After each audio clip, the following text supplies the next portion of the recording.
जय जिनेन सभी को। आज की हमारी ये छठे नंबर की क्लास है। जिन सरस्वती ग्रंथ की इस पाठशाला में हम लोगों का यह तीसरा पाठ यहाँ पर चल रहा है। आइए इसके आगे की चर्चा आज की कक्षा में हम प्रारंभ करेंगे मंगलाचरण के माध्यम से। नमो अरिहंताणं नमो सिद्धाणं नमो आयर्याणं नमो वज्रायाणं नमो लोये सव्वसाहूणं। पंच परमेश्वरी भगवान की जय। हम चर्चा कर रहे थे कि सृष्टि का क्रम क्या है, किस प्रकार से सृष्टि का क्रम चलता है।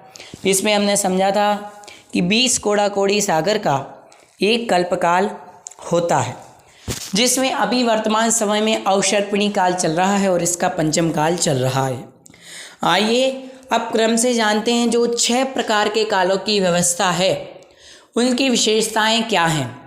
प्रथम आदि कालों में किस प्रकार की व्यवस्थाएं होती हैं। सबसे पहला है सुषमा सुषमा काल, अर्थात जिस काल में सुख ही सुख है। सुषमा सुषमा काल में सुख ही सुख होता है। यह भोग प्रधान काल है। इसे उत्कृष्ट भोग भूमि भी कहा जाता है। अवसर्पिणी का प्रथम काल और उत्सर्पिणी का यह छठा काल माना जाएगा, तो इसे उत्कृष्ट भोग भूमि भी कहा जाता है। इस काल में जीव अर्थात सुषमा सुषमा काल में जीव 21 दिनों में पूर्ण वृद्धि को प्राप्त होता है। 21 डेज ओनली, 21 दिनों में पूर्ण वृद्धि को प्राप्त हो जाता है, जिसका क्रम इस प्रकार है। सैया पर अंगूठा चूसते हुए 3 दिन। जो सैया पर उसका जन्म होता है उस सैया पर 3 दिन अंगूठा चूसेगा। फिर उसके बाद बैठेगा कितने दिन? 3 दिन। 3 दिन में बैठने लगेगा और अस्थिर चलना कितने दिन में? 3 दिन में। फिर 3 दिन में अस्थिर चलने लगेगा। फिर 3 दिन में स्थिर रूप से चलने लगेगा। 3 दिन में कला गुण आदि की प्राप्ति होगी। फिर 3 दिन में तारुण्य आदि के गुण प्राप्त होंगे और 3 दिन में सम्यक प्रकार की सभी गुणों की प्राप्ति हो जाती है। इस प्रकार बढ़ते यहाँ पर 3 दिन से टोटल 21 दिनों में यह सम्यक दर्शन प्राप्त करने की योग्यता को प्राप्त कर लेता है। और 3 दिन के बाद चौथे दिन हर्र के दाने के बराबर आहार लेते हैं। कितना आहार लेते हैं? ये जितना हरड़ सबने सुना है ना, हर वहीला आंवला, जो हर्र का दाना होता है छोटा सा, उसके दाने के बराबर ये 3 दिन में एक बार आहार लेते हैं। 3 दिन में मतलब 3 दिन हो गए, फिर चौथे दिन, फिर 3 दिन होंगे, फिर चौथे दिन, ऐसे आहार लेते हैं ये। इस काल के प्रारंभ में मनुष्यों की ऊंचाई 6000 धनुष होती है। कितनी होती है? 6000 धनुष। और प्रारंभ में, काल के प्रारंभ में 6000 धनुष होती है और काल के अंत में घटते घटते इनकी हाइट, इनकी ऊंचाई 4000 धनुष रह जाती है। और प्रारंभ में इनकी आयु 3 पल्ल की होती है और अंत में यही आयु घटते घटते इनकी 2 पल्ल की रह जाती है। ठीक है। और यह जो प्रथम काल है ये 4 कोड़ा कोड़ी सागर का होता है। कितने कोड़ा कोड़ी सागर का होता है? 4 कोड़ा कोड़ी सागर का होता है। इसमें जो शरीर का वर्ण अर्थात जो रंग है वो स्वर्ण अर्थात सोने के समान होता है। इस प्रकार से ये पहले काल की विशेषताएं हुई। अब दूसरा काल है सुषमा काल। कौन सा काल? सुषमा। इस काल में प्रथम काल की अपेक्षा सुख में कमी आ जाती है। इस काल में क्या होता है? सुख थोड़ा सा कम हो जाता है। इसे मध्यम भोग भूमि कहा जाता है। यहाँ पर दूसरे काल में कौन सी भोग भूमि? मध्यम भोग भूमि। पहले काल में तो उत्कृष्ट भोग भूमि और इसमें मध्यम भोग भूमि। और इस काल में यह जीव 35 दिनों में पूर्ण वृद्धि को प्राप्त होता है। कितने दिनों में? 35 दिनों में।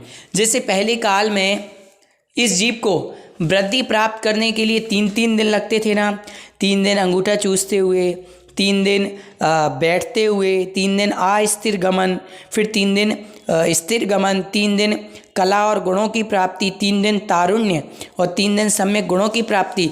इसी प्रकार इसमें 5-5 दिन लगेंगे, 5-5 दिन इसको लगेंगे।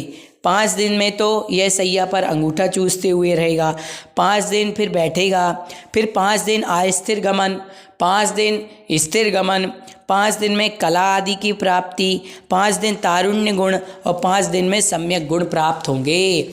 इस प्रकार से ये 35 दिन यहाँ पर लगते हैं।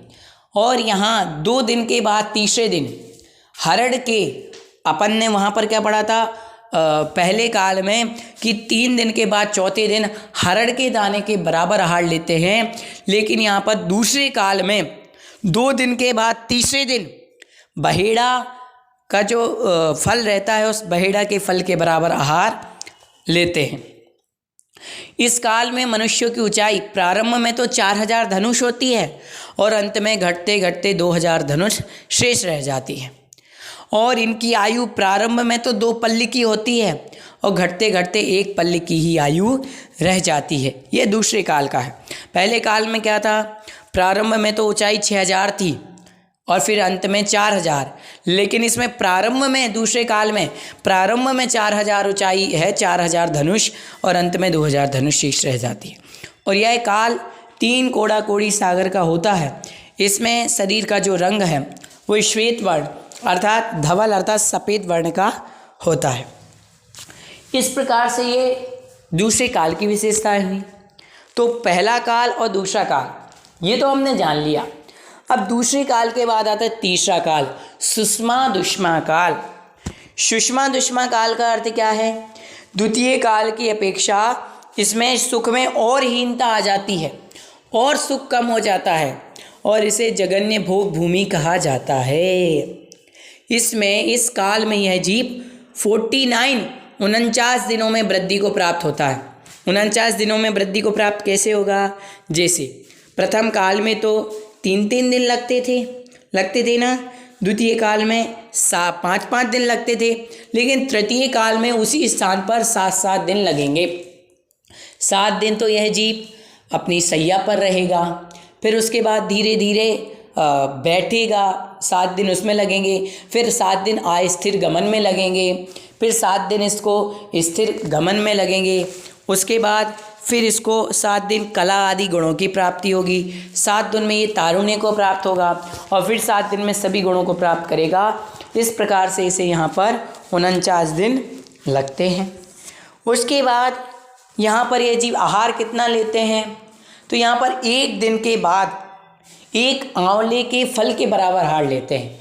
किसके फल के बराबर आहार लेते हैं, आंवले के फल के बराबर। किस अंतर से लेते हैं, 1 दिन के बाद, हर दूसरे दिन। उसके बाद इस काल के प्रारंभ में मनुष्यों की जो हाइट है वो रहती है 2000 धनुष और लास्ट में घटते घटते मात्र 500 धनुष शेष रह जाती है। और इस काल में आयु प्रारंभ में तो रहती है 1 पल्ली की, लेकिन लास्ट में 1 पूर्व कोटि ही शेष रह जाती है। यह तीसरा काल है और यह काल 2 कोड़ा कोड़ी सागर का होता है। मात्र कितने कोड़ा कोड़ी सागर का, 2 कोड़ा कोड़ी सागर का।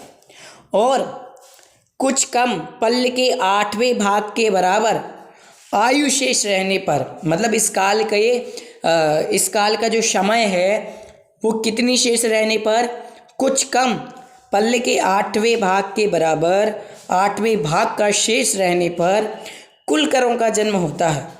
तब भोग भूमि समाप्त होती है तो मनुष्य सारे दुखी होने लगते हैं, तो यह कुलकर उन्हें जीवन जीने की कला सिखलाते हैं। जैसे अंतिम कुलकर से पहले तीर्थंकर आदिनाथ भगवान की उत्पत्ति हुई। अंतिम कुलकर कौन थे, राजा नाभि राय, और कुलकरों को मनु भी कहा जाता है।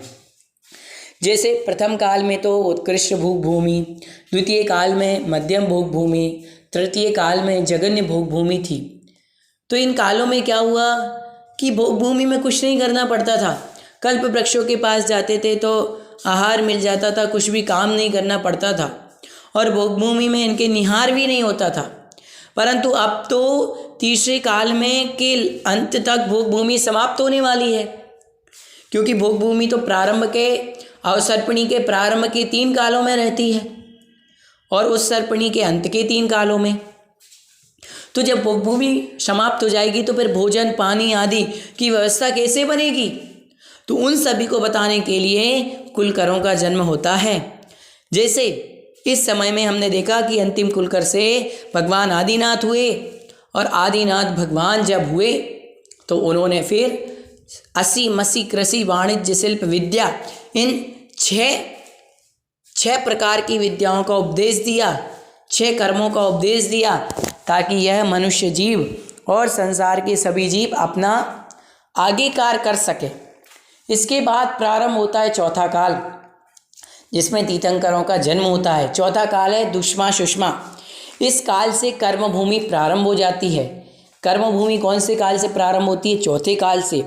और इसमें कल्प वृक्ष की समाप्ति होने के बाद 6 कर्मों का उपदेश दिया जाता है, असी मसी कृषि वाणिज्य विद्या और शिल्प। और इन्हीं 6 कर्मों के माध्यम से यह मनुष्य अपना जीवन यापन करता है।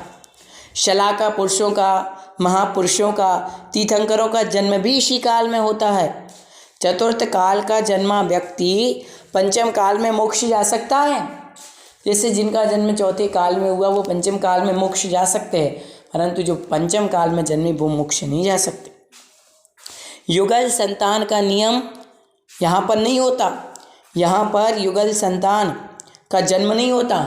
यहाँ पर तो अलग ही अलग जन्म होते हैं। माता पिता के द्वारा बच्चों का पालन किया जाना प्रारंभ हो जाता है। इस पे माता पिता बच्चों का पालन करते हैं। पहले तो क्या था कि 49 दिनों में बड़ा होता था, अब इसमें समय लगेगा। और इस काल में प्रतिदिन मनुष्य 1 बार आहार लेते हैं, 1 बार भोजन करते हैं। इस काल में मनुष्यों की ऊंचाई प्रारंभ में तो 500 धनुष और चौथे काल का जब अंत होगा तो 120 अर्थात 120 वर्ष ही शेष रह जाती है। और इसमें जैसे मनुष्यों की आयु प्रारंभ में कितनी रहेगी? प्रारंभ में तो इनकी आयु 1 पूर्व कोटि, लेकिन लास्ट में इनकी आयु 120 वर्ष की ही रह जाएगी। और इनकी हाइट प्रारंभ में 500 धनुष और आखिरी में 7 हाथ की ऊंचाई इनकी हाइट इनकी शेष रह जाती है। यह काल 42,000 वर्ष कम एक कोड़ाकोड़ी सागर का होता है। एक कोड़ाकोड़ी सागर में 42,000 वर्ष कम कर दें। और इसमें 5 वर्ण वाले मनुष्य होते हैं और इसमें 6 शयनन और 6 संस्थान वाले मनुष्य तिर्यंश होते हैं। समझ गए? इस प्रकार से ही यहाँ पर चौथा काल है। अब चौथे काल में भोग भूमि प्रारंभ हो गई है। चौथे काल में यहाँ पर कर्म भूमि प्रारंभ हो गई है और चौथे काल के पहले पहले भोग भूमि समाप्त हो गई है। भोग भूमि कहाँ तक थी? पहला काल, दूसरा काल और तीसरा काल। और चौथे काल के पहले पहले भोग भूमि समाप्त हो गई और चौथे काल के प्रारंभ से ही कर्म भूमि प्रारंभ हो गई है।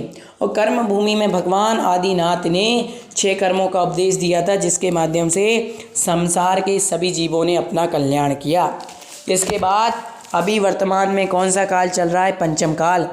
पंचम काल की व्यवस्था से तो हम वर्तमान में सभी लोग अवगत ही हैं कि पंचम काल में किस प्रकार की व्यवस्थाएं चल रही हैं।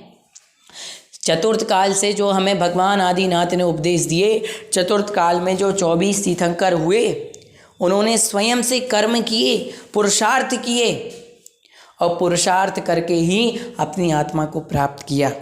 अर्थात इससे यह प्राप्त चलता है, यह प्राप्त होता है या यह हमें ज्ञान होता है कि चतुर्थ काल जब प्रारंभ हो जाता है तो मनुष्य को कर्म करना आवश्यक हो जाता है। बिना कर्म किए किसी भी कार्य की सिद्धि नहीं होती है। वो तो प्रथम द्वितीय तृतीय काल में जो भोग भूमि रहती है, मात्र इन्हीं कालों में मनुष्यों को कुछ नहीं करना पड़ता, सभी चीज़ें इनको सुलभता से प्राप्त हो जाती हैं। लेकिन इस पंचम काल में, चतुर्थ काल में इसको कर्म करना पड़ेगा। और चतुर्थ काल में तो जैसे भोजन आदि लेना, ये लेना, उसके बाद जब पंचम काल प्रारंभ हो जाएगा तो पंचम काल में तो सुख की हीनता बहुत ज़्यादा हो जाएगी, सुख रहेगा ही नहीं। पंचम काल में तो मात्र यहाँ पर दुख ही दुख रहेगा, है ना। तो इस प्रकार से यहाँ पर हमने पहला, दूसरा, तीसरा और चौथे काल के बारे में समझा कि इनकी व्यवस्था क्या है, किस प्रकार से बच्चा बड़ा होता है, किस प्रकार से कितने कितने दिनों में वृद्धि को प्राप्त होता है, उनका आहार क्या होता है। इसके बाद आगे 5वें काल और छठवें काल की क्या व्यवस्था रहेगी, उसके लिए हम आगे की कक्षा में पढ़ेंगे। अभी तक आपने चैनल को सब्सक्राइब नहीं किया तो सब्सक्राइब कर लीजिए। सभी को जय जिनेंद्र।